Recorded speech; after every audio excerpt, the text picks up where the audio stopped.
where he paused to establish a permanent colony. But his urge to explore and to find gold drove him on. Turning south from Cuba, he glimpsed a new mass taking form upon the horizon.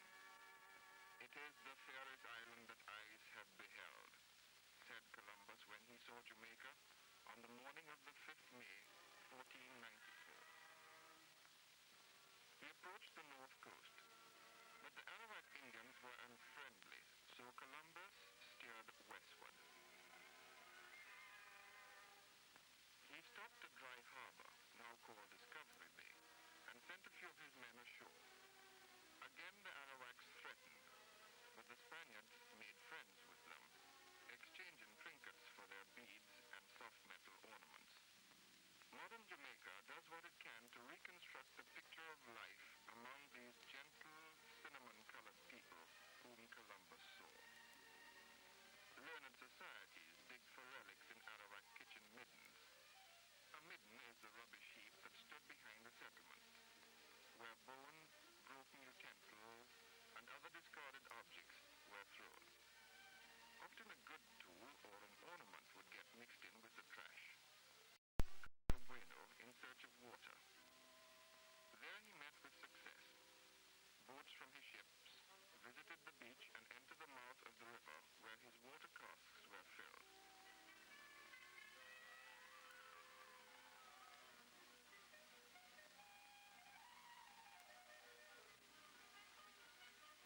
Upon his return to Spain, Queen Isabella asked him to describe this Jamaica, which he praised so highly. The story goes that he took a piece of paper, crumpled it in one hand, and dropped it on the table. The irregularities of the paper did suggest a mountainous island, as can be seen when compared with this relief of Jamaica, which brings out the country's abrupt contrast of peaks and valleys. Columbus did not attempt to colonize Jamaica. It was not until 1509 that his own son, Diego, who had been made governor of Hispaniola, sent over Juan de Esquivel with 70 men. Esquivel landed at Santa Gloria and began the building of a capital called Sevilla la Nueva. None of the structures of Sevilla remain above ground, but the Institute of Jamaica and the Jamaica Historical Society are excavating there with good results. Various fascinating relics have been found in the soil nearby. For instance, a coin bearing the head of Queen Isabella, the monarch who sponsored the great voyage that resulted in the discovery of the New World. Most interesting of all is a series of stone carvings, some of them taken from the well into which they must have been thrown for safety. Their artistic merit is high. They are to be seen at the Institute's museum in Kingston. Various other objects of Spanish origin have been discovered. Also, more surprisingly, Arawak origin.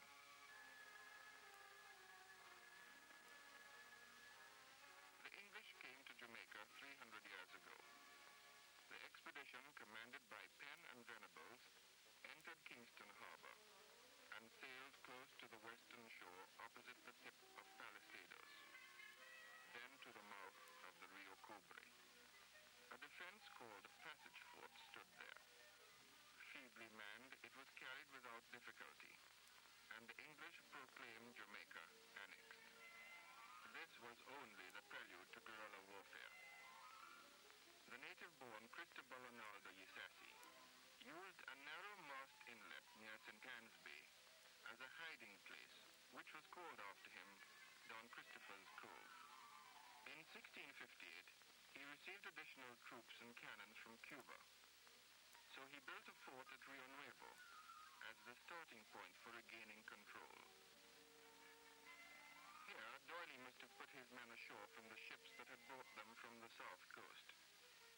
6 times, the records tell us, the English charged before they were successful. Guns thundered from both the fort and the ships.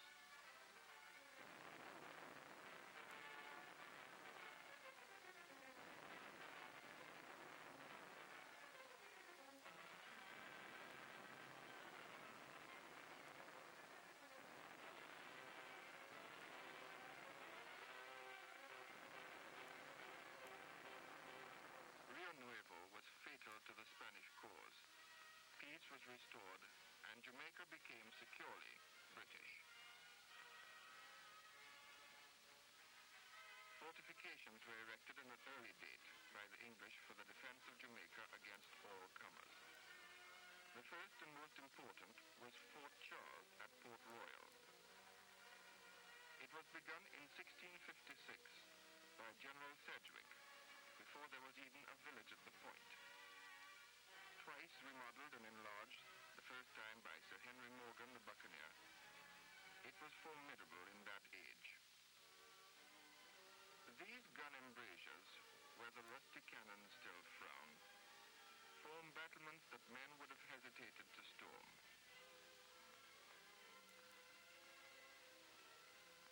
More than a century after it was built, Horatio Nelson, as a young officer, commanded Fort Charles. Here is the platform, Nelson's quarterdeck, which he used to pace, looking out to sea, hoping the French would attack and give him a chance of glory. It became necessary to have stronger works than Fort Charles, so Fort Augusta was built on the western side of Kingston Harbor. The impressive ruins might lead a visitor to think that it had endured a terrible siege.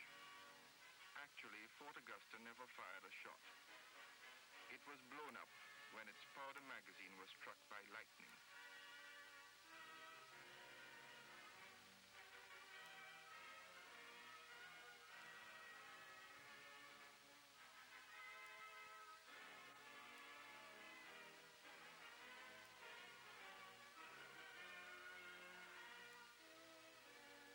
Beneath these placid waters lie a part of Port Royal. In the background, a waterfront street that once stood well inland marks the line where the city of buccaneers was cleft in the great earthquake of 1692. And at least half of the business district sunk below the waves. Port Royal is being rebuilt after the hurricane of 1951. And there's little else to see of historic value except St. Peter's Church. In the yard near the east door lies the grave of Louis Goldie, which carries the most famous inscription on a tomb in all Jamaica. Goldie was swallowed when the earth closed upon him, then tossed out by the quake into the harbor where he was picked up by a boat. He lived on over 40 years and became a rich merchant.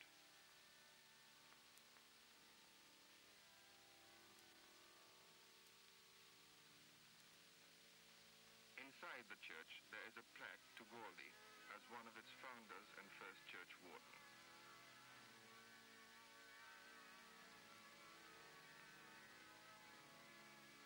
These communion vessels are reputed to have been given by Sir Henry Morgan.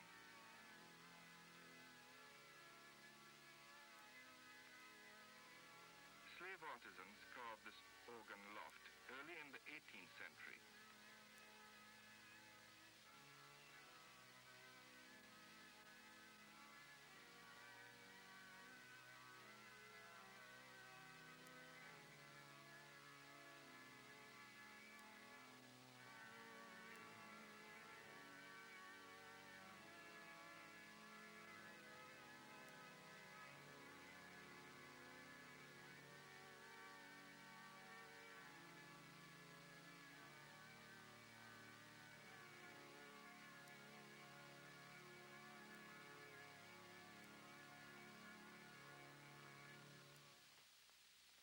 Port Henderson, opposite Port Royal, was once the maritime outlet for Spanish Town, replacing Passage Fort. The warehouses and taverns that flourish there are now but hollow shells where children play. The tides of commerce now flow in other directions, chiefly through the growing metropolis of Kingston. Spanish Town, the second capital under the Spaniards and the first under the English rule, can never lose its charm and historical value. The central square is a pure Spanish plaza, which has lasted unaltered except for the fine 18th century buildings that surround it.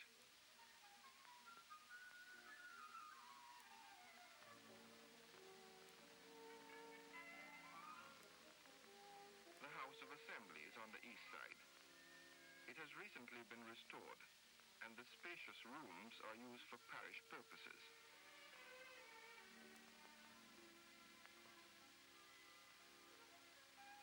This is the entrance to Old King's House, where English governors lived for more than 100 years. On the north side of the square is the Record Office, and also a handsome memorial to Admiral George B. Rodney, who by winning the Naval Battle of the Saints, saved Jamaica from capture by the French. The statue of Rodney is by John Bacon, the leading English sculptor of the period.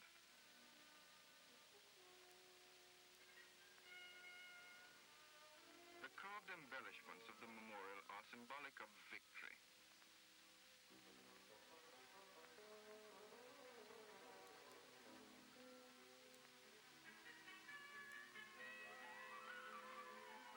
At a short distance from the square is this dwelling house of Georgian architecture. It is a survival of the days of gracious living in the old capital. The cathedral is the most ancient monument of all. It is on the foundations of a Spanish church and has been twice reconstructed. This is Jamaica's Westminster Abbey. Many of the early settlers, military leaders and governors are buried here. Some lie in vaults beneath the pavements of the building, and others in the churchyard. Pause before the memorial of the Earl and Countess of Effingham. It is by John Bacon, the sculptor of the Rodney statue, and is regarded as the finest piece of art in Jamaica. Effingham served as governor. Beneath this slab rests Colonel John Colbeck, an officer in the army that conquered the Spaniards. Colbeck built a huge structure near Spanish Town, partly as a residence, partly as a fort, where the militia could gather to repel invaders. It came to be known as Colbeck Castle. Generations of travelers have visited the imposing ruins.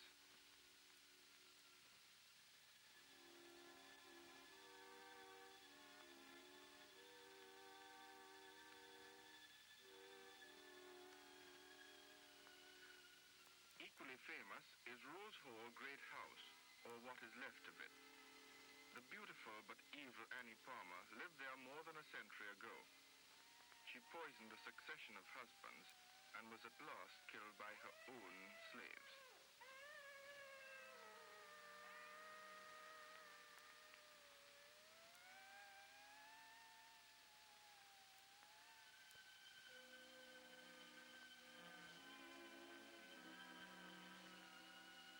Stokes Hall was another and older great house, gutted by recent times.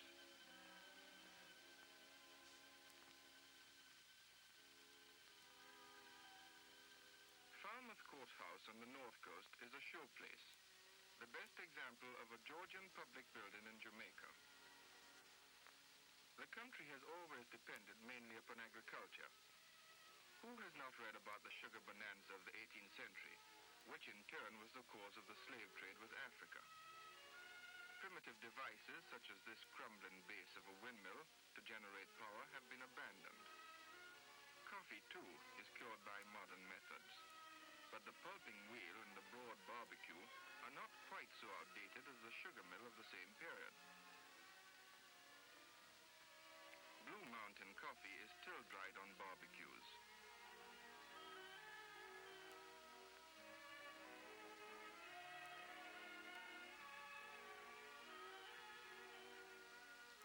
The first botanical gardens was established at Bath and St. Thomas.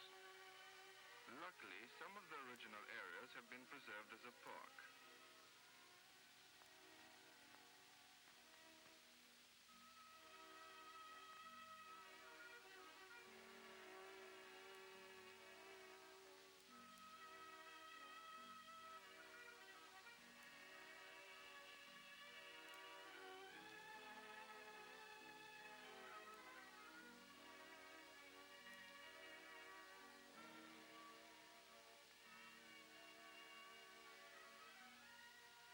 The object in the 18th century was to naturalize valuable plants.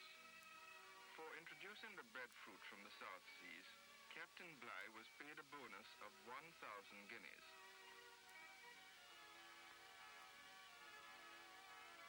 The ackee came from Africa to be combined with saltfish as Jamaica's national dish.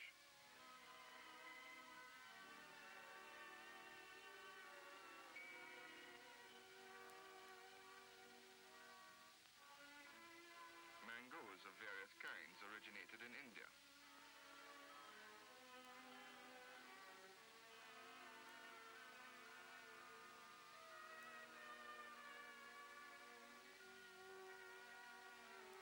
The Spaniards had grown bananas from the Canary Islands, but the English cultivated superior species. Filippo's Chapel in Spanish Town commemorates the struggle for Negro emancipation. In this chapel in Spanish Town, the Reverend James M. Filippo preached ardently against slavery. He wrote a book dealing with his experiences.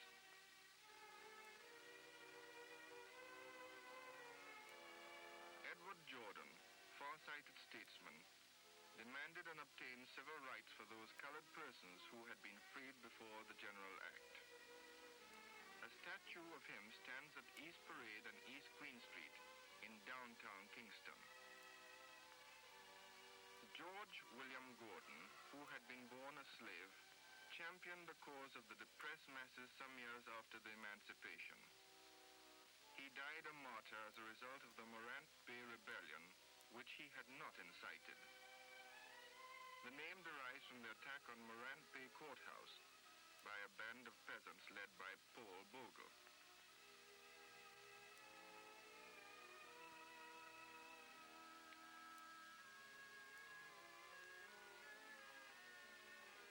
Jamaica's loveliest exhibits are her vivid blossoming trees. A few must suffice. This is the Cassia fistula with its golden clusters.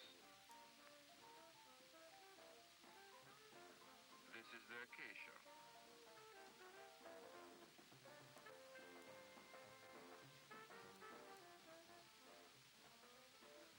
This, the spathodia, or flame of the forest. This, the lignum vitae.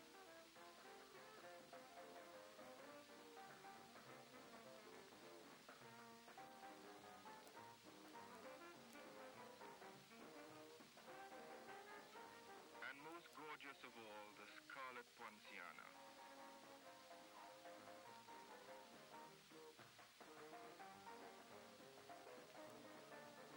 Against the lush background of emerald vegetation, these colors proclaim the words of Columbus. It is the fairest island that eyes